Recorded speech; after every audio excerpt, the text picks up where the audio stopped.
Գյորջյան Կասկադ 60 ամիս փուլային վճարում բազմաթիվ առավելություններ։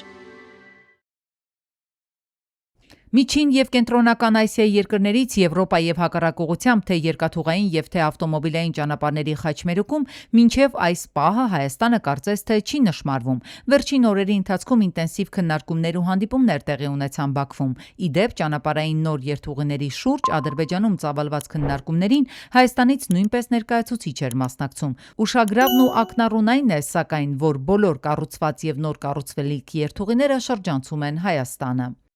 Նոյեմբերին Ղրղզստանի, Ուզբեկստանի եւ Թուրքմենստանի միջոցով Չինաստանի Քաշգար քաղաքից դեպի Ադրբեջան բազմամոդել բեռնափոխադրումներ են սկսվել։ Եվրասիական տրանսպորտային երթուղին, որտեղ Հայաստանը չկա, Չինաստանից Եվրոպա բեռնափոխադրումների համար առաջարկում է այլընտրանքային տարանցիկ ճանապարհ միջին միջանցքով։ Հիշյալ միջանցքի հարավային թևը համարվող Եվրասիական տրանսպորտային երթուղին ընդգրկում է Չինաստանը, Ղրղզստանը, Տաջիկստանը, Ուզբեկստանը, Թուրքմենստանը, Ադրբեջանը, Վրաստանը եւ Թուրքիան, թերևս նկատեցինք, որ այս երթուղում նույնպես Հայաստանը չկա։ Մյուս կողմից էլ Ռուսաստանը, Ադրբեջանն ու Իրանն են աշխատում հյուսիս-հարավ միջանցքի համար միասնական սակագներ նախատեսող եռակողմ համաձայնագրի վրա։ Մոսկվան արագացնում է Ռեշտ Աստարա իրանական հատվածի շինարարությունը, որը տարիներ շարունակ մնացել է այսպես կոչված մեռյալ խցանման կետ։ Ռուսաստանն ու Իրանը ռեսուրսներ, ժամանակ եւ քաղաքական կապիտալ են ներդնում Ադրբեջանով անցնող երթուղու զարգացման գործում։ Հյուսիս-հարավ միջանցքը նպաստում է ոչ միայն Ադրբեջանի եւ Ռուսաստանի, այլև տարածաշրջանի այլ երկրների, այդ թվում Վրաստանի եւ Իրանի միջև բեռնափոխադրումների աճին։ Թուրքիայի եւ Ադրբեջանի իշխանությունները հաճախ հայտարարում են, որ Հորադիս Աղբենդ գծի շինարարությունը մինչև Հայաստանի սահման ադրբեջանական կողմը նախատեսվում է ավարտել 2026-ին։ Այլ կերպ թուրքական աշխարհը ջանք չի խնայում տարբեր ճանապարհային ցանցերով կապ հաստատել Եվրոպայի հետ։ Հայ քաղաքագիտական համայնքն ու վերլուծաբանները հույս ունեն, որ Հայաստանին եւս կդիտարկեն Ասիան Եվրոպային միացնող խոշոր ճանապարհային ցանցում։ Այն ինչ ծավալներով, որ Թուրքիան նախատեսում է նաև Ադրբեջանը ընդգրկվի Չինաստանից դեպի Եվրոպա առևտրային այս ենթակառուցվածքների մեջ, դա կենթադրի անպայման Հայաստանի այս տարբեր ենթակառուցվածքներն օգտագործելը։ Այսինքն այս սրա հետ կապված մենք հետագայում կտեսնենք անպայման ինչ որ նոր քաղաքականություն, առաջարկներ երկկողմանի։ Դրան զուգահեռ Հայաստանն էլ երկու եղբայրական երկրներին միմյանց կապելու ուղղությամբ իր ճանապարհներն է առաջարկում։ Համենայն դեպս Թուրքիան ու Ադրբեջանը դեռ չեն արձագանքել Փաշինյանի Թուրքիայից դեպի Ադրբեջան եւ Ադրբեջանից դեպի Թուրքիա Մարգարա Եղեգնաձոր Սիսիան Գորիս երթուղով անցնելու առաջարկին։ Այս պահին դրան մեր արձագանքը հետեւյալն է, որ հենց այսօրվանից մենք պատրաստ ենք ապահովել բեռնատար ավտոմեքենաների տարանցումը։ Ես կարծում եմ այդ հաշվով հետաքրքրություն չկա, որտեղ ինքը նախ բավականին երկար ճանապարհայցյան մեջ, այստեղ ամենակարճ ճանապարհը դա պարզա հարավով ճանապարհն է, որը չկա այս պահին։ Մյուս կողմից այն, որ թուրքական կողմը իրական ձայն չհանեց, չարձագանքեց, իմ կարծիքով դա չի նշանակում, որ իրենք չեն քննարկում տարբերակներ։ Ուղղակի իրենք այս պահին դեռ հարցի ավելի շատ քաղաքական կողմի վրա են շեշտը դնում։ Կապաշրջափակվի արդյոք Հայաստանը եւ կդառնա արդյոք ճանապարհային խաչմերուկների կենտրոն, ցույց կտա ժամանակը, իսկ մինչ այդ տարբեր կողմերից միայն դրան վերաբերող ակտիվ հայտարարություններ ենք լսում։ Շինարարական առումով գործնական քայլեր չեն ձեռնարկվում, կամ էլ արհեստական խոչընդոտներ են ստեղծվում Հայաստանի համար կարևոր այդ ուղիները ապաշրջափակելու ուղղությամբ։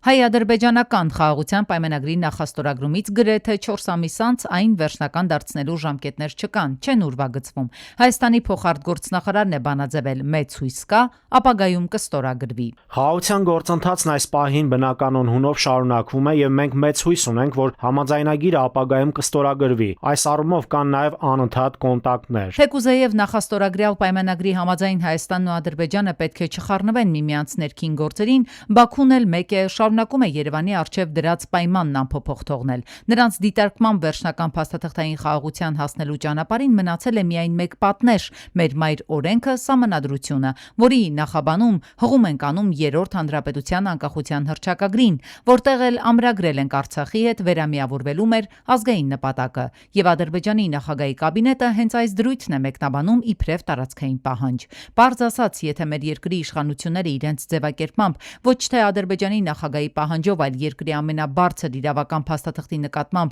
հանրային վստահության պակասի պատճառով նախատեսել են սահմանադրական փոփոխությունների հանրաքվեն անցկացնել եկող տարվա խորհրդարանական ընտրություններից հետո, այսինքն հունիսից հետո, ստացվում է, որ մինչև 2026-ի տարեկես այս թուղթը հենց այնպես նախաստորագրված էլ կմնա։ Եվ չնայած Ալիևի օգնական Հաջիևը հայ քաղաքասարակության ներկայացուցիչներին խնդրել էր մեր հանրությանը խաղաղասիրական հայտարարություններ Բաքվից հասցնել, այնուամենայնիվ փորձագիտական համայնքում պնդում են, Ադրբեջանի հասարակաղաղական օրակարգում փոփոխություններ չկան։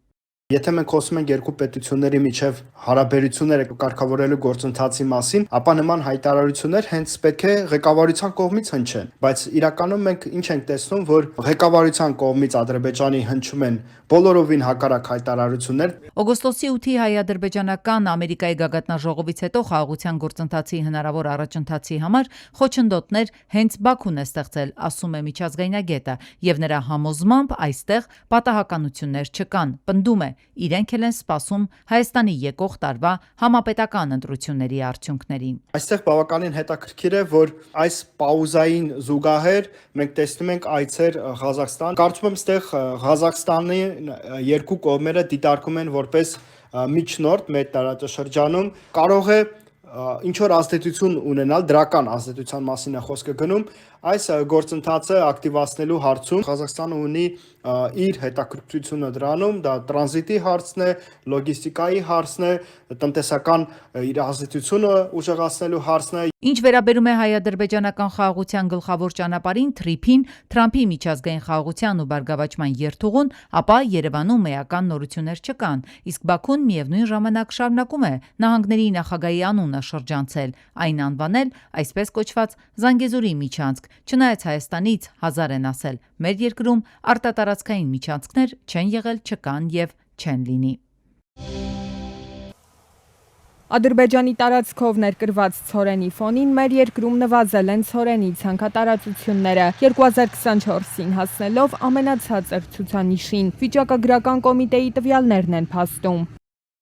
Հայաստանում 2024 թվականին նվազել է ցորենի բերքը, 2023 թվականի 177.9 հազար տոննա ծավալից հասնելով 120.7 հազար տոննայի։ Կրճատվել են նաև ցորենի ցանկատարածությունները մոտ 71 հազար հեկտարից հասնելով 57 հազար հեկտար։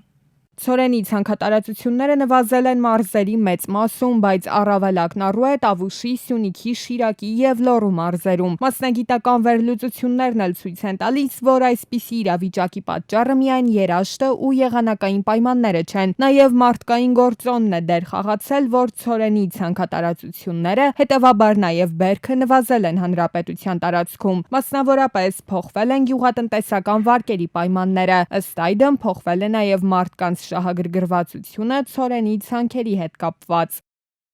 Մշակաբույսի ցանկատարածությունը 2017-ին 82.4 հազար հեկտարից հասել է 59.1 հազար հեկտար 2021 թվականին, կամ կրճատվել է գրեթե 1/3-ով։ Բերքատվությունը անկում է ապրել շուրջ 1/4-ով։ Վերջին 10 տարվա ընթացքում Հայաստան ցորենի ներմուծման ցուցանիշները տատանվել են, միջինում ներմուծվել է 385 հազար տոննա։ 2023-ին գրանցվել է ներմուծման ամենամեծ ցուցանիշը 464.900 տոննա։ Արտահանումը եւս կայուն չէ, տարբեր տարիների արտահանման թիվը կտրուկ աճել կամ նվազել է, թեև ծավալը մեծ չէ, միջինում 11.5 հազար տոննա։ 2023-ին 2022 թվականի 13 հազար տոննայի համեմատ արձանագրվել է նվազում 8600 տոննայով։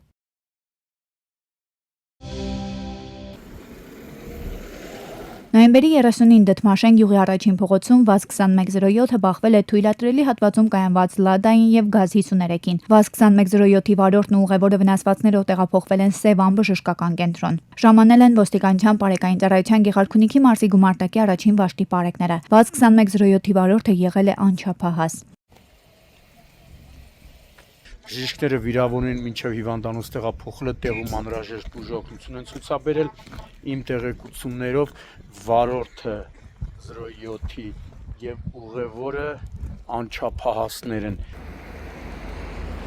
Նոյեմբերի 30-ին Թբիլիսյան Խճուղուց դեպի Քանաքեր հեկտանող ճանապարհին բախվել են Նիսանը, Hyundai Elantra-ն եւ Kia-ն։ Ժամանել են ոստիկանության բարեկային ծառայության Երևան քաղաքի գնդի առաջին գումարտակի 3-րդ վաշտի պարեկները։ Դեպքի վայրեն ժամանել ներքին գործերի նախարարության ոստիկանության բարեկային ծառայության Երևան քաղաքի գնդի գումարտակներից մեկի բարեկները Նոյեմբերի 29-ին Ազատության պողոտա Բաբայան փողոցի խաչմերուկում բախվել են 22-ամյա Սամվելի Ford Fusion-ը եւ 39-ամյա Աննայի Nissan-ը։ Վերջինը շրջվել է, իսկ Ford Fusion-ը բախվել է բազալտե եզրաքարերին ու բենզալցակայանի երկաթե պատնեշին։ Ժամանել են ոստիկանության բարեկային ծառայության Երևան քաղաքի գնդի երկրորդ գումարտակի 3-րդ վաշտի բարեկները։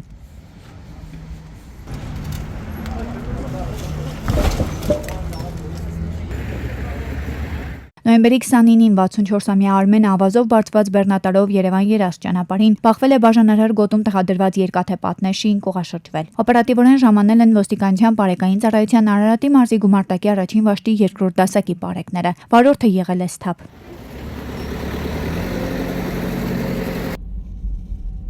Նոյեմբերի 28-ին Բերդ ճամբարակ ճանապարհին շաքման բեռնատարը դուրս է եկել երթևեկելի գոտուց կողաշրջվել։ Վարորդին առաջին օգնության են հասել քաղաքացիները, նրան մեքենայից դուրս բերելու համար փրկարարության Բերդի Շեջ փրկարարական ջոկատի փրկարարները մոտ 1 ժամ օգտագործել են հատուկ տեխնիկա։ Այդ ընթացքում էլ Բերդի բժշկական կենտրոնի շտապօգնության բժիշկները մեքենայի մեջ վարորդին բուժօգնություն են ցուցաբերել։ Հետո նա տեղափոխվել է Բերդի բժշկական կենտրոն։ Օպերատիվորեն ժամանել են ոստիկանության բարեկային ծառայության Տավուշի մարզի գումարտակի երկրորդ վաշտի երկրորդ դասակի բարեկները։ Սահման ազատել են բարեկներն ու համայնքային ոստիկանները տարածքը դեպքի մասին տեղեկությունն արդեն փոխանցվել է Հայաստանի քննչական կոմիտեի Տավուշի մարզային քննչական վարչության Տավուշի քննչական բաժին